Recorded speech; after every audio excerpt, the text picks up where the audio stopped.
Hello, everyone. Welcome to the Queers of Time podcast. I'm Matt. I'm James. I'm Kenny. And I'm Kat. And this is a podcast to talk about all the gay stuff in the Wheel of Time. Because we're gay and we like the Wheel of Time.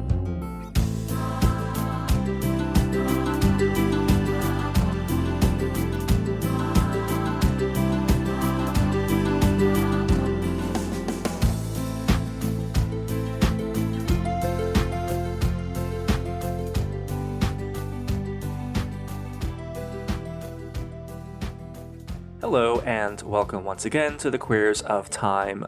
First, I would like to thank all of our patrons who have so generously supported us through the years, and special shout out, as always, to our feral venerators of Soirain. Your support means so much to us. Today, I am sort of doing something new because I'm alone. The summer has been so busy with the four of us just all back and forth, and we decided to try this experiment of having just one of us. So that is what I'm going to do today. This is Matt, by the way. If you're a constant listener, I'm sure you already know this. So I thought today it would be great to talk about sort of the roots of why we do this podcast, and that's queerness in the Wheel of Time and sometimes the lack of it. But more specifically, I kind of wanted to talk about fan fiction and the idea of how queer fans can carve their own space in Robert Jordan's Wheel of Time world through continuing his stories, exploring his characters further. And one of the ways that I thought would be cool to do that is to share with you one of the panels that I do every year for WotCon. For those of you who don't know, WotCon is a Wheel of Time fan convention. It's always held in Columbus, Ohio, technically Dublin. So, in July I say, hey, yeah, I'm going off to Dublin. And people are like, oh, that's cool. And I say, yeah, it's Dublin, Ohio. But anyways, so every year in WotCon, we have what is called Build an Outrigger novel.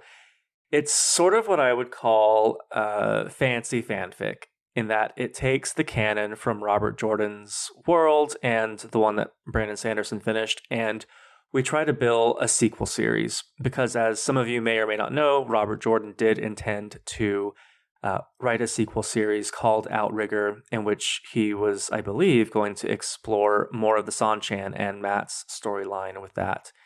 And I think that's a really cool concept, and the runners of WotCon did as well. Shout out to Delusions of Grendel for essentially making this panel happen. So I am not going to share this year's Outrigger because I believe that is still on the WotCon website. But last year's Outrigger novel, just sort of the backtrack. Every year, myself and my panelists, we get together, we toss ideas around, we say, okay, what would be a really cool thing to explore in a sequel series? And we come up with ideas and characters, and eventually we write basically what is a prologue. And yeah, it fits into the fanfic thing because it is us collectively building a story based off of what Robert Jordan wrote. It's a labor of love. It's always fun. And what's really cool is that Michael Kramer and Kate Redding do the reading for us. So it's like seeing your own words and a new part of Robert Jordan's world come to life, and that's always so amazing. So if you do want to get in on that, generally WotCon does have virtual passes. But yeah. So today what I'm going to do is I am going to actually read the prologue that myself, Jen Skelly, Dara Sedai, Lesby Nerdy, and Maria of the Brown Aja talked about and built together last year. And Michael Kramer and Kate Redding read it. I am nowhere near as talented as they are, but I thought I would share it for those of you all who have not been to WotCon. I thought I would bring a bit of WotCon to you. So this is the WotCon 2024 Build an Outrigger novel prologue. The wheel of time turns, and ages come and pass, leaving memories that become legend. Legend fades to myth, and even myth is long forgotten when the age that gave it birth comes again. And in one age, called the Fourth Age by some, the Age of the Dragon by others, an age long past, an age yet to come, there rose a wind from the west, from the land of the Sanshan. It steadily blew across the Aerith Ocean, carrying the smell of conquest. This wind was not the beginning, for there are neither beginnings nor ends to the turning of the wheel of time, but it was a beginning. As the wind blew into Camelin, it softened, as though to soothe the city that had labored to rebuild itself. It was a felicitous wind, carrying on it the dancing fragrance of rare Shinaran wisteria. The cool air and the scent of flowers reminded Uno Nomesta of days long gone and of people who now rested in the palm of the Creator's hand. He'd always thought those petals looked and smelled like a goat's pucker. The breeze kissed his cheeks as he stood in the open-air audience chamber with their two guests, awaiting her. Uno sneezed. "Bloody light forsaken, blight-born pollen," he said. "Captain Nomesta, I'll thank you to watch that flaming tongue of yours." The queen appeared behind him. So, it wasn't the wind that carried that heinous smell, it was another of Her Majesty's royal baths. Elaine Tricand looked like a bloody cat that got the cream. Uno turned to her and thought about telling her where to put her own bloody tongue, then considered their two guests. He said, "Aye, Your Majesty, our guests are here, they—" Elaine grinned and walked off the throne dais toward the guests. Captain Domon. Aganian. Wait, no, it's Lewin now. "It is Lewin, Your Majesty. We thank you for seeing us." The woman bowed. She wore her hair dark in a manner Uno couldn't place. There was, in fact, something about her that seemed odd. The accent. "Bloody Sanshan." Uno drew his sword, coming into the palace bold as a goat-spawned toad. Elaine turned towards Uno. "Captain Nomesta, blood and bloody flaming ashes, these are allies, you bullhead. Friends, do you know the meaning of the word? Have peace." A pause. "On your head be it," Uno said, sheathing his blade. Last night he dreamed of the Sanshan's initial invasion. They tried to make him bend the knee. He'd refused and had been killed for his troubles. A dream, yes, but the flaming Sanshan were all alike, and he'd be damned to the Dark One's pit of torment before he'd bend the bloody knee to any Sanshan. Elaine turned to the tall man and to the Sanshan woman. "Apologies, my captain can be enthusiastic, but it is good to see you both." She embraced the man, then the bloody Sanshan, light, and the three of them shared tearful smiles. The Sanshan actually wept. "It is so good to see you," the Sanshan woman said. The large man sighed. "I'll no beat around the trolloc, Your Majesty. Lewin and I do come to you with urgent business, from the former Amerlin seat herself, Egwene Alvir." Elaine's eyes widened. Egwene, but she... Spoilers for Memory of Light. The bloody Sanshan woman nodded. "Rest with her creator, yes, but she left us a message. It is bound to me in a way. You'll understand." She produced a tattered, yellowed piece of parchments. Elaine read it over. The chamber was silent. Elaine swallowed and then handed the letter to Uno. He read it. "To those of you whose loyalty allows you to read this, the dragon's peace is tenuous, and the White Tower would not be seen undermining it. During our negotiations, the Empress made her views clear. No collared woman would ever ask to be set free. She did not stipulate that they could not be set free, should they wish it. Elida Duavrini Royhan, the false Emerlin, was captured and collared during the Sanshan raid on the White Tower. We cannot leave her or our other sisters prisoners to our enemy. Despite our temporary truce, the Sanshan will always be the enemy of the White Tower. This is not just a rescue mission to reclaim Aes Sedai. In her time as the false Emerlin, Elida was manipulated by the Forsaken. It is unlikely that she learned this truth, but if that knowledge is revealed to the world, the White Tower's legitimacy could be called into question, and its authority challenged. Elida's capture poses an even greater danger. I have combed through her missives, diaries, and notes, and although the cracks she seeded in the tower's foundation have begun to heal, Elida still believes the lies Masana fed her, and several schemes that she set in motion are yet at play. If our enemy learns of them, they will sow discord and distrust, leading to strife within the Shining Walls and warfare without. Elida must be brought back to the White Tower. Moreover, our actions must lead to the emancipation of Mordamane. It is a necessary victory for the light. There can never truly be peace when women are enslaved, when anyone is enslaved. I have taken steps to ensure that this plan will succeed with or without me. 3 seeds have already been planted.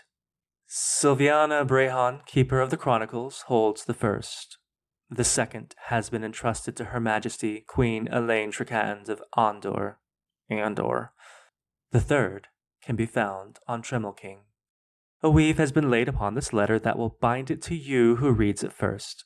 Its words will be committed to your memory, but you will not be compelled in any way to act on them. It is up to you now to decide whom to trust, when to proceed, and where to act. Go in the light. Egwene Alvir, Watcher of the Seals, the Flame of Tar Valon, the Amyrlin seat. Elaine asked, "The current Amyrlin, does she know of this?" "No," Baeldoman said. "We do not trust any as we trust you. When Leywin read this, we did agree. Elaine Tricand must read this before we chose a course of action." Elaine said, "Egwene left me several things, the biggest being a chasm of grief carved into my heart. As for the seed..." She trailed off, and the 3 wiped tears from their eyes. Uno's reaction to Elaine's bloody bath since returned, for his eyes stung in water. There could be no other explanation for that.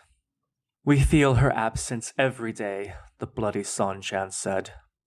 Elaine wiped her lips and turned to Uno. "Captain Nomesta, it seems like our work is not yet done. You can trust Leywin and Bae with your life, and I'm sending the 3 of you deep into Sanchan-held territory. I would accompany you, but Lenny is beginning to show her age, and my children must come first." Biting his tongue, Uno instead bowed his head slightly and said, "As you wish, Your Majesty." Bloody ashes. What had he gotten himself into this time? And that's the end. Okay, so obviously I am no Michael Kramer or Kate Redding, and I am no Robert Jordan, but that's the story that we came up with.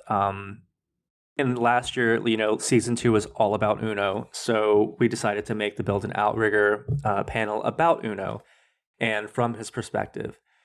So this is a really cool idea that I always thought, what if Uno, because he lives in the books, what if there was some future mission that he had to participate in? What if, the light's work wasn't done yet? Because we get the visions that Avienda has, and if I'm wrong, it's not Avienda, my co-hosts are going to kill me. But Avienda has of the future in which the Sanchan Empire only grows after the last battle and the Dragon's Peace being sort of an ineffective means of keeping them in. And as, 21st century readers, a lot of us, myself included, are uncomfortable with the idea of the fact that slavery as an institution was left in place in Robert Jordan's world. And this was a attempt at finding a way in which a future novel or a theoretical Outrigger novel would be built from the ground up and how it would deal with these issues. So what we would love to hear is love to hear your feedback, not necessarily about the quality of the story itself, but how would you continue the Outrigger series? And to do this, when this episode airs, we will ask you, how would you continue Robert Jordan's works? If you were given the reins, what would you do?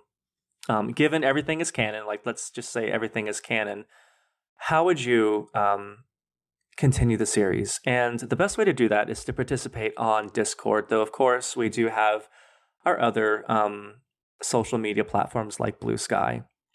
But you saw what I and the others chose to do with this. Another of my favorites, something that I do a lot in WotCon, is force gay Galad on people. Like, everybody listening to this knows that I am all about that Matt and Galad shipping. I did not include that because there was some of that in this past year's Outrigger, and that is still up online for the virtual attendees. But personally, yeah, I think that Robert Jordan's world was building up to something that he could have continued. And again, I think it's just awful that he couldn't continue the series.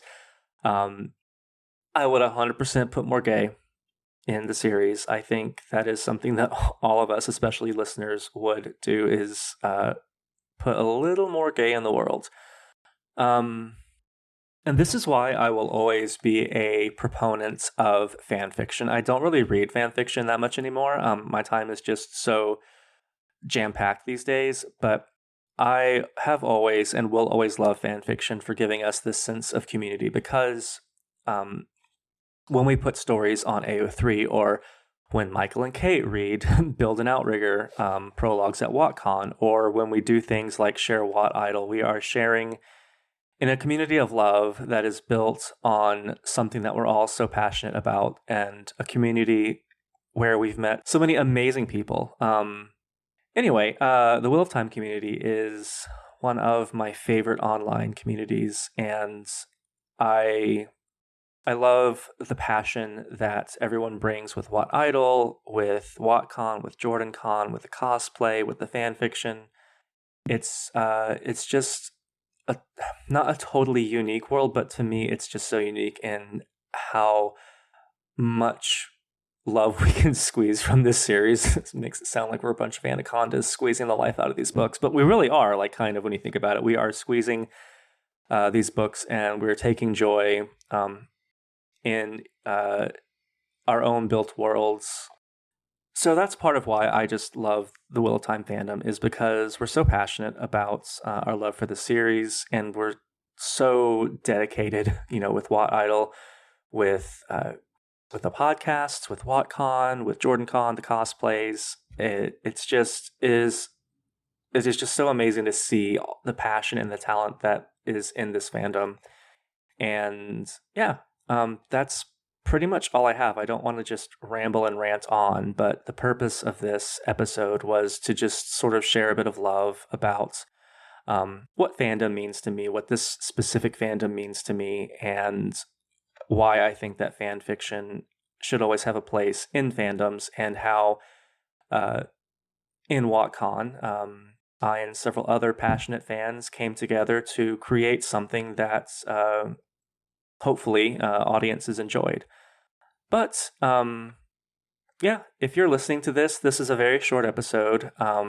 It's really short. I know you're used to like an hour or so, but I just can't record here for an hour. But if this resonated with you, or if you have any ideas of how you would continue Robert Jordan's Outrigger series, please let us know. Come join the Discord. We have a lot of fun there. There's always a question of the day, and it's usually a weird question. It's like, I don't know what yesterday's question was, but it was something just insanely goofy. Okay, the questions are not necessarily insanely goofy, but the answers can be. So yesterday, the question of the day was, what is your favorite sci-fi doctor, or just a sci-fi doctor you want to talk about right now? And of course, a bunch of us went to Doctor Who, etc., Star Trek. It was Dana Scully. Just a lot of nerding out. We always have a lot of great discussions, and that's about it, I think. All right. I'm going to wrap this up, and I hope that even though this was a short episode, I hope you got something out of it. I hope you enjoyed listening to me try to stumble my way through being an audiobook narrator, or an audio prologue narrator thing. I don't know. Anyways, we have a Patreon, we have a Discord, we have socials. We're mostly on Blue Sky. And thank you so much for listening. Every bit of support you give means the world to us. Thank you, and have a great day. Thank you all for listening. This was Queers of Time, a Wheel of Time podcast.